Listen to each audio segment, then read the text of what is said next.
ang lugar namin dito, malayo sa kinalakihan ko sa Angeles. Napaka-peaceful. Ganito, kapag spring, summer,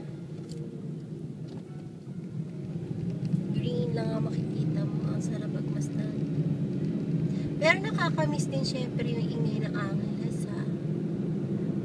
Yung paglabas ko ng bahay, andyan na yung park, andyan na ang SM, ang Fields Avenue, masyadong makulay, ang Friendship, Balibago. Saan pa, diba? Hindi ko kailangan pumunta ng Manila para mag-enjoy sa Angeles ng masaya na. Masaya rin naman dito eh. Yun nga lang, tahimik. Paglabas ko ng bahay, bundok, bukid. Buti na lang, may tindahan eh.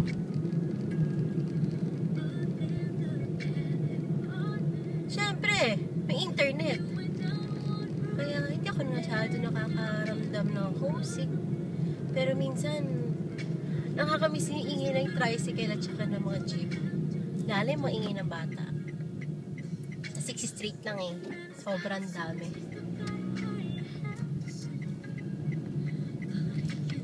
Pero, sakaling umuwi man ako ng Pilipinas, para masusukat yata yung dati. Parang sobrang sikip ngayon dun eh. Ito, nandito na tayo sa street namin, Noda. Unang biyahe ko sa Japan, sa Noda rin ako galing eh. Kaya lang sa Chiba yun. Eh, dito naman ako sa Noda. Nantoshi Toyama-ken. Ayun na yung bahay namin.